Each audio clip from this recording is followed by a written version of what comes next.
Dito, kre, banda, kre. Ang init. Kagulo na.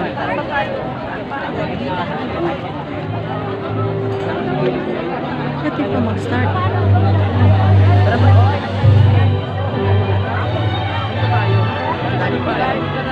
Hintay nga natin ito gumalaw eh. Dito guys. Gagalawin ko ngayon eh.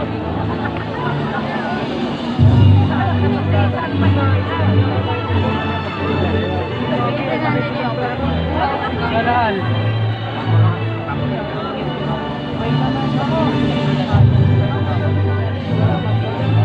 Katayin sa ano.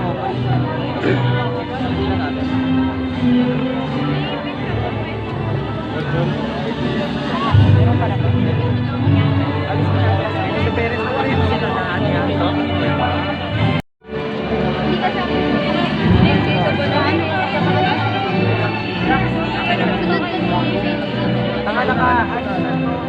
Rojas. Andrea Maino. Punta kayo dito. Kapalad nyo.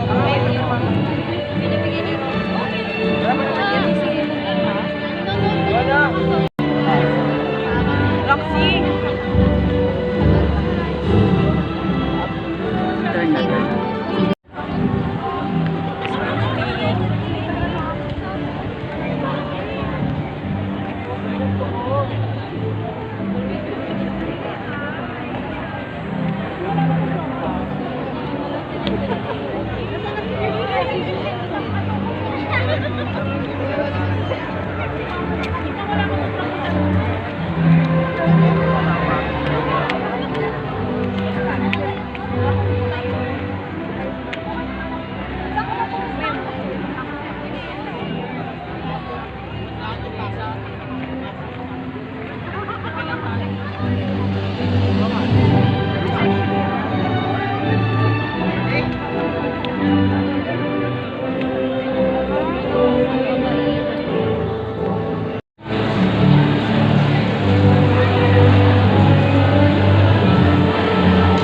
Tungoy natin ang mga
Dr. Ines L. Inocencio, pinapatunayan ko po bilang tagamasin Pampuro ng Cluster 10 na kasyasya po nilang natupad ang mga kailangan itinakda ng kagawaran ng edukasyon para sa K-12 curriculum.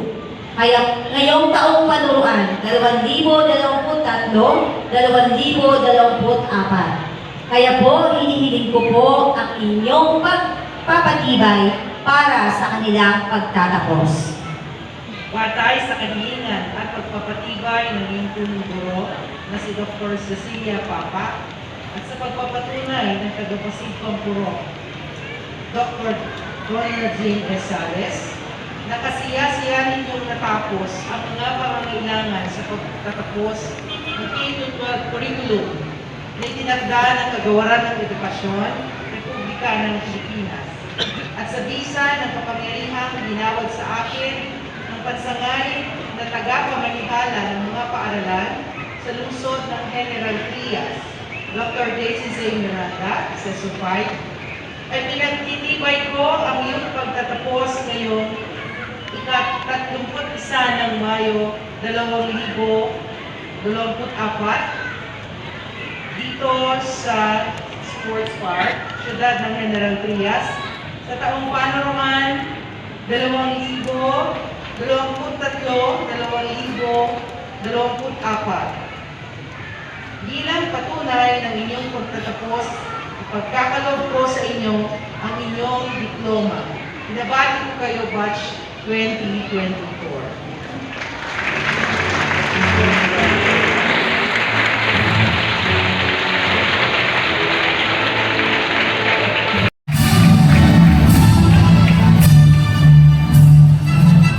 Rizan Bienino, NC2 holder in bread and pastry production.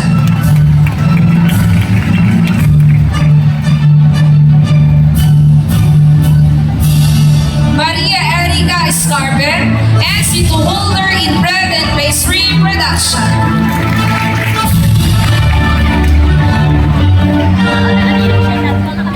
During the conduct of Santiago Integrated National High School's graduation rites 2024 with the theme, Kabataang Pilipino para sa matatag na kinabukasan ng bagong Pilipinas, conducted on May 31, 2024, General Trias Sports Park, Santiago, City of General Trias, Cavite, given this 31st day of May 2024, signed Cecilia C. Papa, Principal 3. Once again, ang ating pong panauwing pandagan, ang ganang-galang Martin Nicolo A. Ferrer.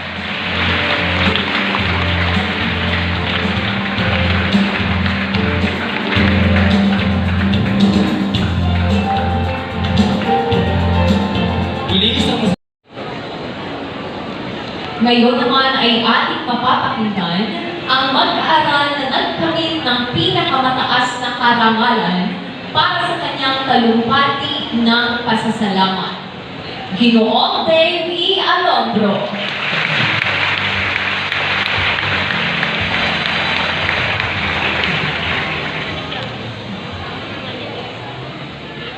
Sa ating piliin po ng lungsod, kagalang-galang Luis John A. Report na kinakatawanan ni Atty. Christine Perdita Patterson.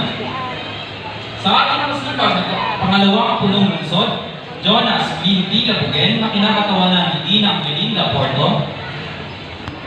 Sa ating masipag na konsehal, kagalang-galang Martin Nicolo A. Ferrer. Sa ating hepe, samay sa pumumuno at operasyon ng mga paaralan, Dr. Ines L. Inocencio. Sa ating butihing tagapamanihalang pansamay, Dr. Daisy Z. Miranda, Sesopay. Sa ating masipag na tagabasit pansamay, Dr. Donna Jean S. Sales. Mga kabataan nasa inyong harapan, ang inyong pagsusumikap na mabigyan ng kalidad na edukasyon ng kabataang Jan Pisenyo ay nagbunga ng lubos at maganda sa atin sa tatahakin nating landas sa inaharap. Maraming salamat po sa inyo.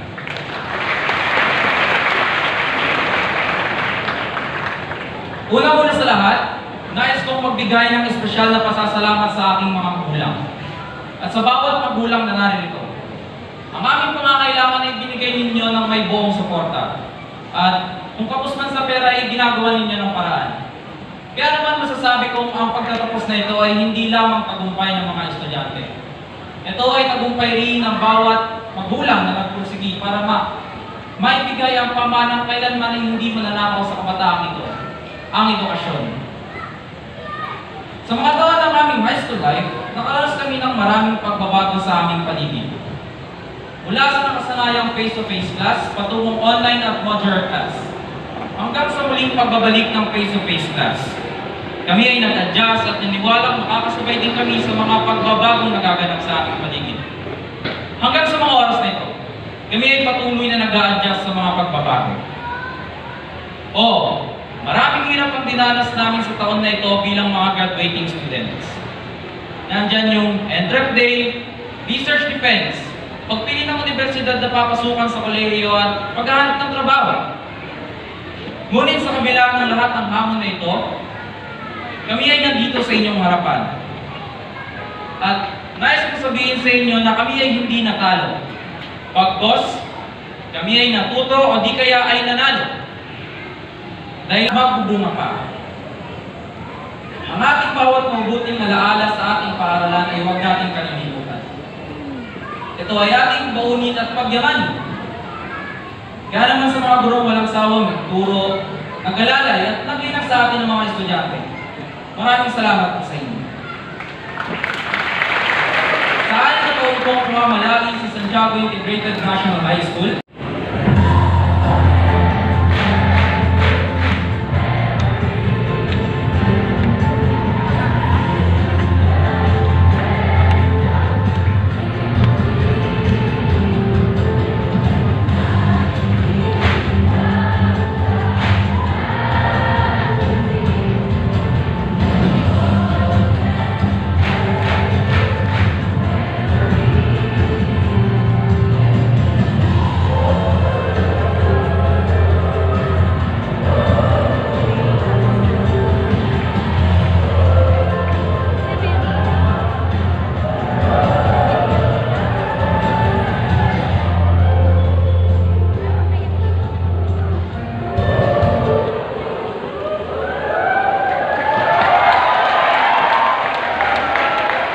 Maraming salamat po. Maaari na po tayong magsubo.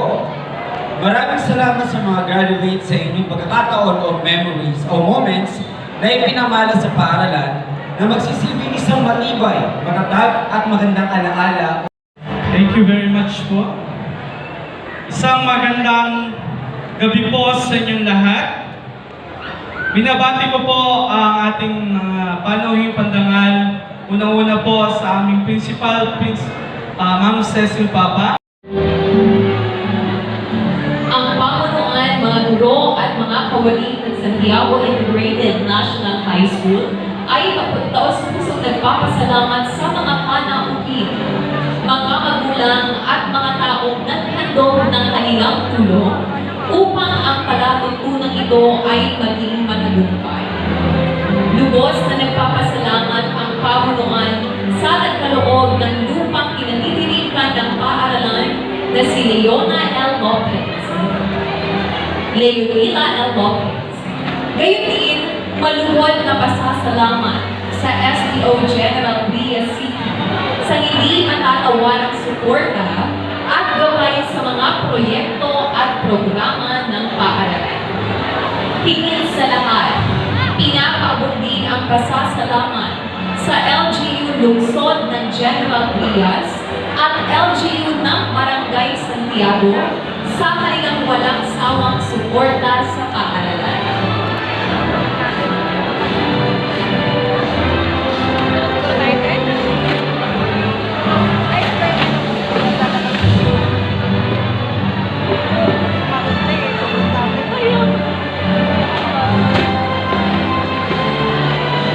Kung nais po ng photo opportunity ay kailangan po muna tapusin po ang sessionan. Tapos po pag nalabas po lahat, maaari po tayo gumawa ng litrato, pero ilang minuto lamang po dahil din po ito. Ilinisin din po ng Grabe naman. DWG.